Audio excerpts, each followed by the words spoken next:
নমস্কার বন্ধুরা, আজকে আমরা এমএস এক্সেলে একটি ডাইনামিক চার্ট তৈরি করার চেষ্টা করব রেডিও বাটন ইউজ করে।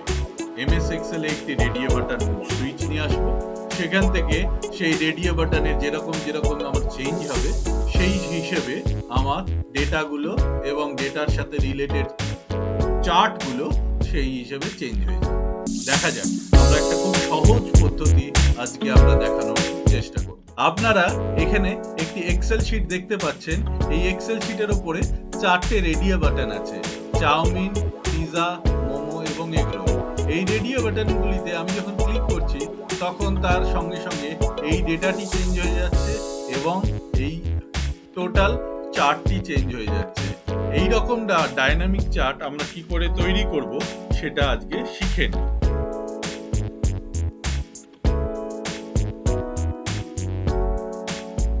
এই ডাইনামিক চার্টটি তৈরি করা হয়েছে যে ডেটা থেকে।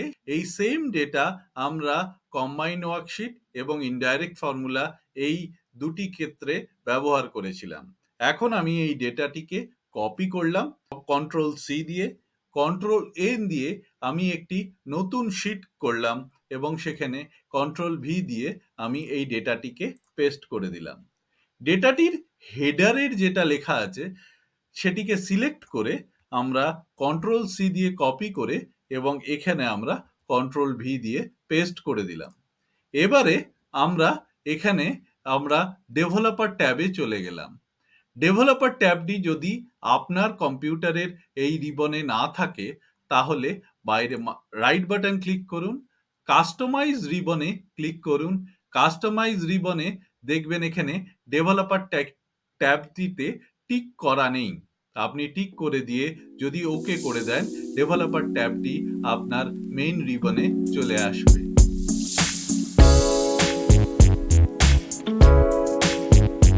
এই ডেভেলপার ট্যাবের ভেতরে ইনসার্টে গিয়ে আপনি যদি এখানে একটা অপশন বাটনে যান, এই অপশন বাটন থেকে আপনি এখানে এটাতে ক্লিক করে দিলেন। এই অপশন বাটনটিকে কপি করে আরো 3টি জায়গায় এটিকে কন্ট্রোল ভি দিয়ে পেস্ট করে দিলেন এবং এটিকে যথাস্থানে একটি সঠিক জায়গা মতো রেখে দিলেন।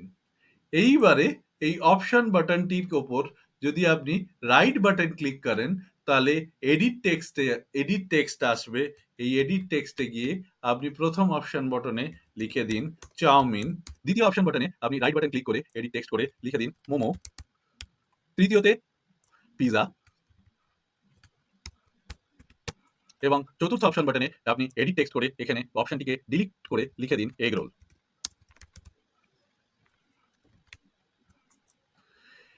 এইবারে 4টি অপশন আপনার হয়ে যাবার পরে আপনি এখানে একটি ফিল্টার ফর্মুলার ব্যবহার করতে পারেন।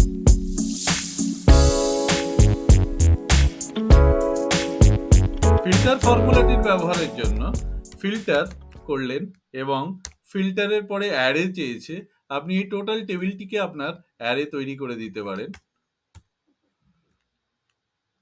এবং ইনক্লুডের ক্ষেত্রে আপনি বলে দিন এখানে যে আপনার যে আইটেমটি রয়েছে এই আইটেমটি ইজ ইকুয়াল টু এইখানের এই চাউমিন বা যে আইটেমটি হবে সেই আইটেমটিকে আমার এখানে করার জন্য আমার এখানে আবার একটি ফর্মুলার ব্যবহার করতে হবে।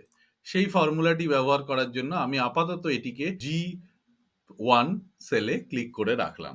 এইখানে আমার ক্যালসি এরর চলে এসেছে, এই এররটিকে আমি মেটাবো।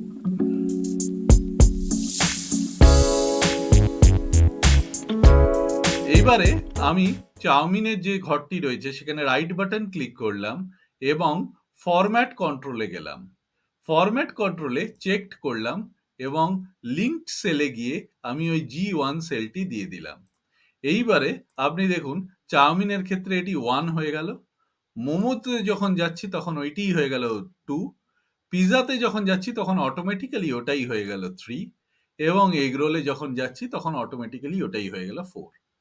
তার মানে আমাকে এইখানে G1 সেলটা আমাকে বোঝাতে হবে 1 হলে হবে চাউমিন, 2 হলে হবে মোমো, 3 হলে হবে পিৎজা এবং 4 হলে হবে এগ রোল।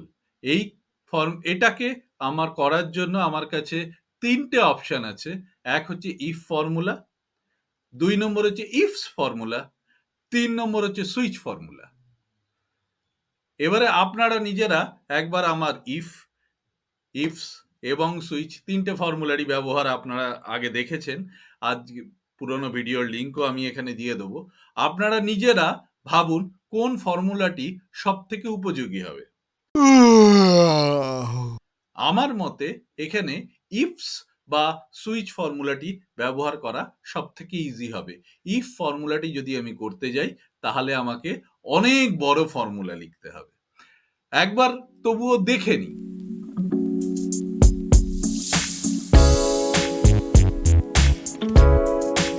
আমি এখানে ইফ ফর্মুলাটা যদি করি, if this cell is equal to 1 then right chowmein. If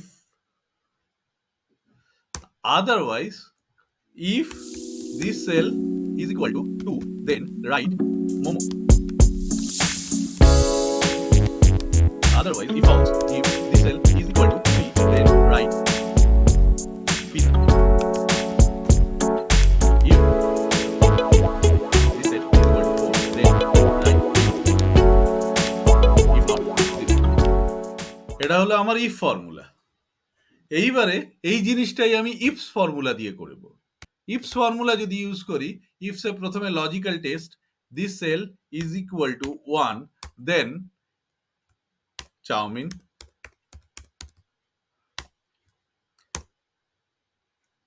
this cell is equal to 2 then momo, this cell is equal to 3 then pizza, this cell is equal to 4 then egg roll. এবারে তৃতীয় এই একই জিনিস আমরা দেখাই switch formula. Switch ফর্মুলাতে আমাকে প্রথমে দিতে হয় এক্সপ্রেশন,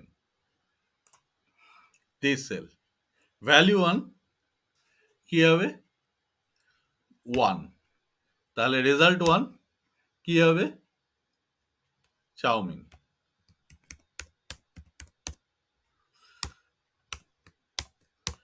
ভ্যালু 2 আমার 2, রেজাল্ট কি হবে মোমো। ভ্যালু 3 আমার কি হবে পিজা। ভ্যালু 4 আমার কি হবে।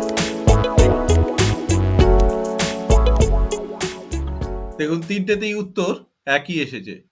সুইচ ফর্মুলার লেন্থটা দেখুন কতটুকু, ইফস ফর্মুলার লেন্থটা দেখুন ওর থেকে একটু বড়, আর ইফ ফর্মুলার লেন্থটা দেখুন ওর থেকে অনেক বড়। তা যাই হোক, আপনাদের তিনটে ফর্মুলার ব্যাপারে আবার একবার ঝালিয়ে দিলাম।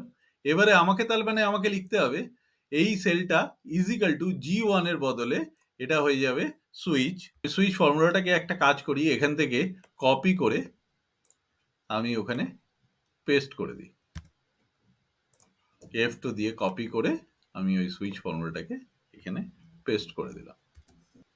এখনো দেখুন এটা ক্যালসি এরর দিচ্ছে, কারণ এটা কেন দিচ্ছিল দেখে নিন। আমার এখানে এগ রোল এর স্পেসের মাঝখানে একটা স্পেস ছিল, স্পেসটা দিইনি, ওই জন্য এটা দিয়েছি। পিৎজা, মোমো এবং চাউমিন এই সবকটা চলে এসেছে। এবারে এটাকে আমি ডেট ফরম্যাটে চেঞ্জ করে দিই। ফরম্যাট সেলে গেলাম, আমার ডেটে গেলাম এবং এখানে আমি একটা ডেট ফরম্যাট করে দিলাম। আমার এই পিৎজা বা এটা কাজে লাগছে না বলে এটাকে আমি ডিলিট করে দিলাম। এবারে আমি এটাকে মান্থ ওয়াইজ করব, আমার কতগুলো চাউমিন হয়েছে বা কতগুলো এগ রোল হয়েছে বা কতগুলো হয়েছে। এটা মান্থ ওয়াইজ করার জন্য আমাকে কি ফর্মুলা ইউজ করব, আমি মান্থ ওয়াইজ করার জন্য প্রথমে আমি মান্থের লাস্ট ডেটটা একটা লিখে নিলাম, তার মানে 31st Jan 23, তারপরে হচ্ছে 28th Feb 23। তো এভাবে যদি আমি দেখি তার পরেরটাকে যদি আসি 31st 30th April এবং এটাকে টেনে দিলাম ডিসেম্বর পর্যন্ত। এখানে আমি একটা অদ্ভুত সাম ইফস এর ব্যবহার করব।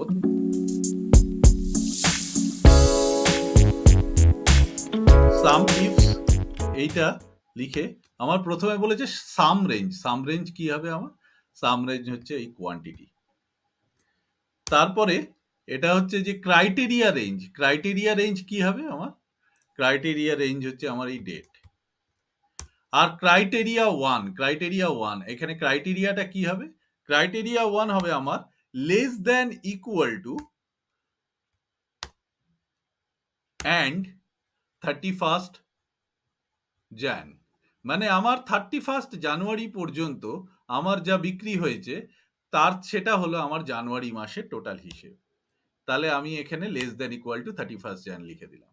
এখানে এটা ডেট ফরম্যাটে এসে গেছে। এটাকে নাম্বার ফরম্যাটে করার জন্য আমি যে কোনো একটি নাম্বারে ক্লিক করলাম, ফরম্যাট পেন্টারে ক্লিক করে সেই ক্লিকটাকে আমি এর উপরে ক্লিক করে দিলাম। এখানে আমি গ্রেটার দ্যান দিয়ে দিয়েছি, এটাকে লেস দ্যান দিতে হবে। তো 1750 আমার জানুয়ারি মাসে বিক্রি হয়েছে। এইবারে আমি এখানে এই যে টোটাল যে রেঞ্জ আছে ক্রাইটেরিয়া রেঞ্জ এবং সাম রেঞ্জ, সেটাকে সিলেক্ট করে F4 দিয়ে আমি টোটাল ব্যাপারটাকে আমি এখানে অ্যাবসলিউট রেফারেন্সিং করে দিলাম। এবারে যদি আমি এটাকে নিচের দিকে টেনে দিই তাহলে আমার এটা কি টোটাল বিক্রি হলো ফেব্রুয়ারি মাস পর্যন্ত? একেবারেই না। তার কারণ এটা আপ টু 28 ফেব্রুয়ারি পর্যন্ত বিক্রি হয়েছে। তার মানে আমাকে যদি ফেব্রুয়ারি মাসেরটা বার করতে হয়, তার মানে জানুয়ারি মাসের যেমন শুধু বিক্রি হয়েছে 1750, ফেব্রুয়ারি মাসের টোটাল শুধু বিক্রি হয়েছে দিস মাইনাস দিস করলেও হবে। একইভাবে মার্চ মাসের বিক্রি হয়েছে, এরপরে আমি এটাকে যদি 1900 এবারে যদি আমি এটাকে টেনে নিই তাহলে টোটাল বিক্রি হয়েছে মাস ওয়াইজ আমি পেয়ে গেলাম। এইবারে আমি একটা ইনসার্ট চার্টে গিয়ে সিম্পল বার চার্ট নিলাম, সিম্পল 2D বার চার্ট নিয়ে আমি এটাকে ক্লিক করে দিলাম। বার চার্টের টাইটেলটা কি দেবো? যে আইটেমটা আমার হবে সেই আইটেমটা দিয়ে দিলাম। এখানে দেখুন আপনার দুটো হয়ে গেছে, তাই দ্বিতীয় যে রয়েছে সেটাকে আপনি ডিলিট করে দিলেন। তার এইবারে দেখুন আপনার এখানে মান্থ ওয়াইজ ডিটেলটা চলে এসেছে এবং এখানে যদি আপনি পিজাতে ক্লিক করেন পিজার ডিটেল চলে আসছে, মোমোতে ক্লিক করলে মোমোর ডিটেলস চলে আসছে, চাউমিনে ক্লিক করলে চাউমিনের ডিটেলস চলে আসছে, প্রত্যেক মাসে কত কত। এইভাবে একটি ডাইনামিক চার্ট রেডিও বাটন দিয়ে ইউজ করে আমরা। আশা করি আপনাদের ভিডিওটি ভালো লেগেছে এবং আমি জানি এটি আপনারা আপনাদের কর্মক্ষেত্রে বা আপনাদের যে কোনো কাজে এটিকে ব্যবহার করতে পারবেন। তাই দয়া করে আমাকে আরো অনুপ্রেরণা দিন যাতে করে আমি আরো এরকম সুন্দর সুন্দর ভিডিও বানাতে পারি। চ্যানেলটি সাবস্ক্রাইব করুন, লাইক করুন ভিডিওটি এবং আরো 5 জনের কাছে ছড়িয়ে দিন এটাকে শেয়ার করে। Thank you.